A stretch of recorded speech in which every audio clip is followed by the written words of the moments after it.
Hello everyone, कैसे हैं आप सब। फाइनली आज के पेपर में हम लोग कवर करेंगे हिंदी सेंट्रल एग्जाम का ओरिजिनल पेपर, जो कि आईएससी आईकॉम यानी आर्ट्स सभी के लिए है ये। तो आप सभी से रिक्वेस्ट रहेगा कि आप लोग शुरू से अंत तक पूरे क्वेश्चन पेपर को देख लीजिए, क्योंकि यहाँ पे एग्जाम में आपको यहीं से सारे प्रश्न देखने को मिलेंगे। ठीक है, जिसका एग्जाम हो चुका है आप लोग यहाँ से आंसर मिला लीजिए, और जिसका एग्जाम अभी नहीं हुआ है तो यहाँ से देख करके आप लोग डायरेक्ट जाकर के सेम टू सेम एग्जाम में सिर्फ छाप देना है, क्योंकि सेम टू सेम प्रश्न आप लोग को देखने को मिलेंगे। सबका अलग अलग डेट पे एग्जाम ली जा रही है, इससे आपको बेनिफिट होने वाला है। तो चलिए, कुछ पैटर्न वगैरह आप लोग पता है कि क्या पैटर्न है, स्टार्ट करते हैं हम लोग फर्स्ट क्वेश्चन से। फर्स्ट क्वेश्चन आपके स्क्रीन पे देखिए, करा कि लेखक बालकृष्ण भट्ट के पिता पेशे से जो है क्या थे। इस क्वेश्चन का जो करेक्ट आंसर होगा आपका ऑप्शन नंबर ए होगा, व्यापारी। बिल्कुल करेक्ट आंसर हो जाना चाहिए। चलिए नेक्स्ट क्वेश्चन हम लोग को अपना अव्यावहारिक भाव दूसरे पर प्रकट करना और उसका आशय आप ग्रहण कर लेना किसके द्वारा हो सकता है। तो ध्यान रखिएगा, इस क्वेश्चन में जो करेक्ट होगा वो मौन रहकर, ऑप्शन नंबर ए बिल्कुल करेक्ट आंसर हो जाएगी। नेक्स्ट क्वेश्चन कि उसने कहा था शीर्षक कहानी में जर्मन सैनिकों की संख्या कितनी थी। तो उसने कहा था शीर्षक कहानी में जर्मन सैनिकों की संख्या की बात करें तो इस क्वेश्चन का आंसर होगा आपका 70, ऑप्शन नंबर सी हो जाएगा। चलिए नेक्स्ट क्वेश्चन करते हैं कि जयप्रकाश नारायण का जन्म जो कब हुआ था। देखिए, इस क्वेश्चन का आप लोग को आंसर तो दे रहे हैं। अगर जो आंसर आप लोग को नहीं मिल पा रहा है, इस वीडियो के डिस्क्रिप्शन बॉक्स में आपको लिंक दिया रहेगा, तो वहाँ से क्वेश्चन पेपर को आप लोग डाउनलोड कर लीजिएगा, अपने से सोल्व कर लीजिएगा, या फिर आंसर के साथ मैंने वहाँ पे डाल दिया है, तो आप लोग इसको क्वेश्चन पेपर को डाउनलोड करके पूरा सोल्यूशन पा सकते हैं। ठीक है, तो याद रखिएगा। और वीडियो को जो लाइक नहीं किया लाइक कर देंगे, चैनल पर जो है सब्सक्राइब कर लेंगे। ठीक है, सब्सक्राइब कर नोटिफिकेशन बेल को ऑन करें ताकि आपको हर एक मतलब वीडियो का नोटिफिकेशन सबसे पहले मिल सके।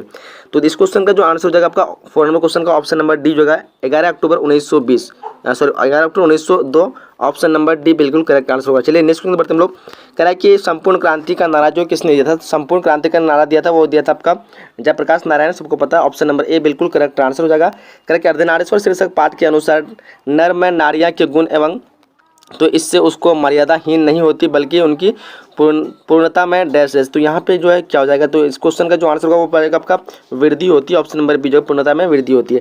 चलिए नेक्स्ट में कि रोज कहानी पाठ साहित्य को कौन सा विधा है। रोज शीर्षक पाठ साहित्य के कौन सा विधा है। तो ध्यान दीजिए, इस क्वेश्चन का जो आंसर होगा ऑप्शन नंबर सी कहानी। ठीक है, ऑप्शन नंबर सी जाएगा। चलिए नेक्स्ट हम लोग को कि देवली कैंप में किसे रखा गया है। तो देवली कैंप में जो रखा गया है वो रखा गया आपका कुलवीर सिंह और कुलतार सिंह को, ऑप्शन नंबर यहाँ पे डी करेक्ट आंसर होगा। चलिए नेक्स्ट हम लोग को कि डॉन ब्रेन की आत्मा का अनुवाद किसने किया। क्वेश्चन नंबर 9 का जो करेक्ट आंसर होगा आपका option number D Subhadra Kumari Chauhan, option number D हो जाएगा। चलिए नेक्स्ट हम लोग कह रहा है कि विधा वारिधि की उपाधि से किसे विभूषित किया गया है। तो देखिए क्वेश्चन नंबर 10 का जो करेक्ट आंसर होगा वो जाएगा आपका क्या, ऑप्शन नंबर सी हो जाएगा, क्या होगा मलियज, ऑप्शन नंबर सी।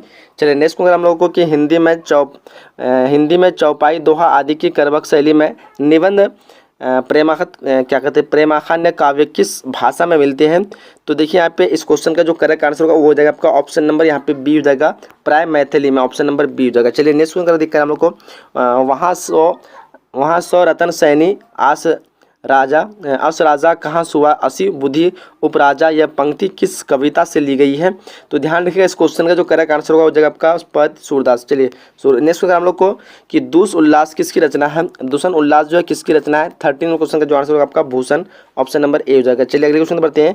कर हम लोग को कविता भूषण के प्रिय नायक कौन है। तो कविता भूषण के प्रिय नायक हो जाएगा आपका छत्रपति शिवाजी और छत्रसाल, ऑप्शन नंबर बी हो जाएगा। चलिए नेक्स्ट क्वेश्चन बढ़ते हैं। क्वेश्चन हम लोग को कि ध्रुव स्वामिनो नाटक किसके द्वारा लिखा गया है। 15 नंबर क्वेश्चन का आंसर हो जाएगा आपका option number B Gyanendrapati, option number B correct answer होगा। कह रहा है कि जयशंकर प्रसाद किस वाद के कवि थे। इस क्वेश्चन का जो करेक्ट आंसर होगा ऑप्शन नंबर सी प्रगतिवाद, option number C correct answer होगा। नेक्स्ट कामयानी जो है महाकाव्य की नायिका कौन है। 17 नंबर क्वेश्चन का जो आंसर होगा आपका ऑप्शन नंबर ए होगा श्रद्धा, ऑप्शन नंबर ए बिल्कुल करेक्ट आंसर हो जाएगी। नेक्स्ट है कि बिखरे मोती कहानी संग्रह किन की रचना है। तो 18 नंबर क्वेश्चन का जो करेक्ट आंसर होगा हो जाएगा आपका option number B Subhadra Kumari Chauhan, option number B बिल्कुल करेक्ट आंसर हो जाएगी। कह रहा है कि सुभद्रा कुमारी चौहान के पति का नाम बताना आप लोगों को। 19 नंबर क्वेश्चन का जो आंसर होगा आपका ऑप्शन नंबर सी चलेगा Thakur Laxman Singh, option number C हो जाएगा। चलिए नेक्स्ट हम लोगों को क्या कह रहा है कि चुका भी नहीं मैं कविता संग्रह किन की रचना है। 20 नंबर क्वेश्चन का जो आंसर हो जाएगा आपका ऑप्शन नंबर यहाँ पे बी हो जाएगा Vinod Kumar Shukla, option number B हो जाएगा। चलिए नेक्स्ट बढ़ते हम लोग। अगला क्वेश्चन है कि कवियों के कवि किसे कहा जाता है। तो कवियों के कवि जो कहा जाता है किसको कहा जाता है। 21 नंबर क्वेश्चन का जो आंसर होगा आपका Shamsher Bahadur Singh, option number A correct answer होगा। चलिए नेक्स्ट होगा कि जन जन का चेहरा एक कविता के रचनाकार कौन है। तो 22 नंबर क्वेश्चन का आंसर होगा Gajanan Madhav Muktibodh, option number B हो जाएगा।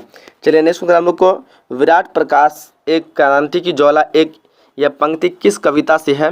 तो देखिए इस क्वेश्चन का जो आंसर हो जाएगा आपका ऑप्शन नंबर यहाँ पे सी हो जाएगा, जन जन का चेहरा एक, ऑप्शन नंबर सी। चलिए अगले क्वेश्चन की बढ़ते कराए कि सीढ़ियों पर धूप में शीर्षक निबंध किसके द्वारा लिखा गया है। 24 नंबर क्वेश्चन का आंसर होगा आपका रघुवीर साय, ऑप्शन नंबर डी हो जाएगा। चलिए नेक्स्ट क्वेश्चन देखिए क्या कर हम लोगों को कि दूसरा सप्तक के 7 कवियों के कौन शामिल थे। 25 नंबर क्वेश्चन का जो आंसर होगा आपका ऑप्शन नंबर ए हो जाएगा रघुवीर साय, ऑप्शन नंबर ए बिल्कुल करेक्ट आंसर हो जाएगी। कह रहा है कि विनोद कुमार शुक्ल का जन्म जो कब हुआ था। 26 नंबर क्वेश्चन का जो करेक्ट आंसर होगा ऑप्शन नंबर बी जो है 1 जनवरी 1937, ऑप्शन नंबर बी बिल्कुल करेक्ट आंसर हो जाना चाहिए। कह रहा है कि तत्पुरुष कविता जो है संग्रह किन की रचना है, तो इसका राइट आंसर हो जाएगा 27 क्वेश्चन का option number C Ashok Vajpayee, option number C बिल्कुल करेक्ट आंसर हो जाएगा। नेक्स्ट कह रहा है कि हारजीत शीर्षक कविता में खेत में रहने वालों की सूची कैसी है, तो 28 नंबर क्वेश्चन का आंसर होगा आपका सूचीबद्ध, ऑप्शन नंबर ए बिल्कुल करेक्ट आंसर हो जाएगी। नेक्स्ट कह रहा है कि कैदियों के लिए अनेक कल्याणकारी कार्यक्रम कौन चलाए, तो 29 नंबर क्वेश्चन का जो आंसर होगा आपका ऑप्शन नंबर डी जो है ज्ञानेंद्र पति, ऑप्शन नंबर डी बिल्कुल करेक्ट आंसर हो जाएगी। चलिए नेक्स्ट क्वेश्चन हम लोग कह रहा है कि गंगा तट जो है शीर्षक कविता संग्रह किन के द्वारा लिखा गया है, तो क्वेश्चन नंबर 30 का जो करेक्ट आंसर होगा आपका ऑप्शन नंबर बी जो है सूरदास, ऑप्शन नंबर बी बिल्कुल करेक्ट आंसर हो जाएगी। चलिए नेक्स्ट कह रहा है कि लोकगीतों की जन्मभूमि में कौन भटकता है। 31 नंबर क्वेश्चन का जो आंसर होगा आपका ऑप्शन नंबर यहाँ पे बी हो जाएगा एक, क्या हो जाएगा 100 गीत, ऑप्शन नंबर बी हो जाएगा। चलिए अगला क्वेश्चन करा हम लोगों को ज्ञानेंद्र पति किस राज्य के रहने वाले हैं, बताइए यहाँ पे 32 नंबर क्वेश्चन का आंसर क्या हो जाएगा, तो ये हो जाएगा झारखंड, ऑप्शन नंबर सी हो जाएगा झारखंड। चलिए 33 नंबर क्वेश्चन करा हम लोगों को कि हारजीत शीर्षक कविता के कवि कौन है, तो हारजीत शीर्षक कविता के कवि जो हो जाएगा वो हो जाएगा आपका ऑप्शन नंबर डी हो जाएगा यहाँ पे Ashok Vajpayee, option number D correct answer होगा। नेक्स्ट कहा कि एक नैन कवि मोहम्मद गुनी सो बिमो जोई कवि सुनी, यह पंक्ति किस कविता से है, तो 34 नंबर क्वेश्चन का जो आंसर होगा आपका ऑप्शन नंबर बी पद, ऑप्शन नंबर बी बिल्कुल करेक्ट आंसर हो जाएगा। नेक्स्ट क्वेश्चन है जयशंकर प्रसाद का जन्म स्थान कहाँ है, तो इस क्वेश्चन का जो आंसर होगा ऑप्शन नंबर यहाँ पे बी हो जाएगा वाराणसी, ऑप्शन नंबर बी बिल्कुल करेक्ट आंसर हो जाएगी। चलिए नेक्स्ट क्वेश्चन हम लोगों को कह रहा है कि चातकी किसके लिए जो है तरसती है, चातकी किसके लिए तरसती है। 36 नंबर क्वेश्चन का जो आंसर होगा आपका ऑप्शन नंबर ए मन, ऑप्शन नंबर ए बिल्कुल करेक्ट आंसर हो जाएगी। नेक्स्ट पुत्र वियोग शीर्षक कविता किसने लिखी है, तो 37 नंबर क्वेश्चन का क्या आंसर होगा बताइए यहाँ पे पुत्र वियोग जो कविता जो किसने लिखी है, शमशेर सुभद्रा कुमारी चौहान होना चाहिए या फिर जयशंकर प्रसाद, और इसका क्वेश्चन का आप लोग आंसर बताइए यहाँ पे क्या आंसर होगा। नेक्स्ट क्वेश्चन हम लोग कह रहा है कि जूठन जो शीर्षक पाठ सहित विधा कौन सी है, बताइए 38 नंबर क्वेश्चन का जो आंसर होगा आपका ऑप्शन नंबर ए आत्मकथा, ऑप्शन नंबर ए बिल्कुल करेक्ट आंसर हो जाएगा। नेक्स्ट क्वेश्चन कि मलय जो है छात्र जीवन में किस रोग से ग्रस्ती है, तो 39 नंबर क्वेश्चन का जो आंसर होगा ऑप्शन नंबर बी होगा क्षय रोग, ऑप्शन नंबर बी होगा। चलिए नेक्स्ट क्वेश्चन हम लोग कह रहा है कि हंसते हुए मेरा अकेलापन शीर्षक पाठ में मकान का रंगीन कवच किसे देना पड़ा, तो देखिए यहाँ पे 40 क्वेश्चन का जो आंसर हो जाएगा आपका ऑप्शन नंबर ए होगा पुराण सिंह की माँ को, option number A correct answer हो जाएगी। चलिए अगला क्वेश्चन हम लोग कह रहा है कि हंसते हुए मेरा अकेलापन शीर्षक पाठ के अनुसार रचा हुआ यथार्थ भोगे हुए यथार्थ कैसा है, बताइए 41 नंबर क्वेश्चन का जो आंसर होगा आपका ऑप्शन नंबर ए होगा जुड़ा है, option number A correct answer होगा। कह कि उदय प्रकाश का जन्म जो है कब हुआ, उदय प्रकाश का जन्म की बात करें तो इस क्वेश्चन का आंसर का ऑप्शन नंबर यहाँ पे ए हो जाएगा 1 जनवरी 1952, ऑप्शन नंबर ए हो जाएगा। चलिए अगला क्वेश्चन है त्रिज शीर्षक कहानी में लेखक के साथ कौन था, तो इसके साथ था भानु, ऑप्शन नंबर बी हो जाएगा यहाँ पे। 43 क्वेश्चन का option number B correct answer होगा। क्वेश्चन नंबर 44 करा कि द ओनली रिवॉल्यूशन किसने लिखा है, मतलब लेखक की रचना कौन है, किस लेखक की रचना है ये, तो 44 क्वेश्चन का जो हो जाएगा मलयज की रचना है, ऑप्शन नंबर यहाँ पे नहीं मलयज की नहीं होगा, भगत सिंह की रचना, ऑप्शन नंबर बी हो जाएगा, ऑप्शन नंबर बी हो जाएगा। नेक्स्ट क्वेश्चन हम लोग है किस शीर्षक पाठ के अनुसार जो किसी विषय में प्रवीणता प्राप्त कर लेने की अपेक्षा जीवन को समझना कैसा है, तो यहाँ पे शिक्षा पाठ के अनुसार यहाँ पे इस क्वेश्चन का जो आंसर हो जाएगा क्या हो जाएगा ऑप्शन नंबर यहाँ पे हो जाएगा कठिन है, option number A correct answer हो जाएगा। चलिए आगे बढ़ते हैं और यहाँ पे कुछ क्वेश्चन छट गया है। एक हम कह रहा है कि देश विदेश के अनेक विद्यार्थियों में जो है ये इसका आंसर जो हो जाएगा आपका ऑप्शन नंबर यहाँ पे बी हो जाएगा, क्या हो जाएगा ऑप्शन नंबर बी दिनकर को, ऑप्शन नंबर बी। ठीक है, तो क्वेश्चन हम लोग को 85 करना होता है तो हम लोग यहीं से करते हैं। बाकी जो क्वेश्चन आप लोग चाहते हैं फुल क्वेश्चन नंबर तो वीडियो के डिस्क्रिप्शन में लिंक दिया होगा, आप लोग वहाँ से जो है इसको डाउनलोड कर सकते हैं। ठीक है, चैनल पर नहीं हो तो सब्सक्राइब कर नोटिफिकेशन बिल को ऑन कर लेंगे ताकि आपको हर एक वीडियो का नोटिफिकेशन सबसे पहले मिल सके। ठीक है, इस 52 क्वेश्चन का आंसर क्या होगा गृहस्थ जीवन की स्वीकृति मार्ग, ऑप्शन नंबर डी हो जाना चाहिए इस क्वेश्चन का। और क्या क्वेश्चन है कह रहा है कि मालवीय क्या काम करता था, इस क्वेश्चन का आंसर क्या हो जाएगा ऑप्शन नंबर बी हो जाएगा चारपाई बनाने का, ऑप्शन नंबर बी हो जाएगा।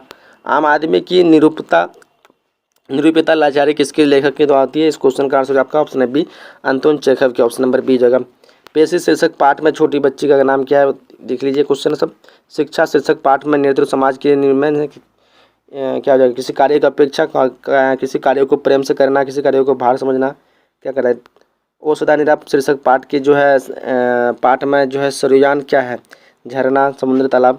तो ये सारे क्वेश्चन हैं, आप लोग को सारा का आंसर आप लोग चाहिए तो वीडियो को डिस्क्रिप्शन में लिंक दिया हुआ है, आप लोग वहाँ से जो है ले सकते हैं। ठीक है, सब पूरा किताब का भी है और नीचे ग्रामर वगैरह सबका छूट गया है। ठीक है, ग्रामर वगैरह का आप लोग चाहते हैं तो नीचे मैं आपको लिंक दिया हुआ है, इसको डाउनलोड कर लेंगे। ठीक, तो बहुत ईजी क्वेश्चन होगा सारा कुछ, लगभग ज़्यादा हार्ड नहीं है। तो चलिए यहाँ तक हम लोग वीडियो को समाप्त करते हैं, मिलते हैं अगले वीडियो में। जब तक के लिए जय हिंद, जय Bharat and thanks for watching.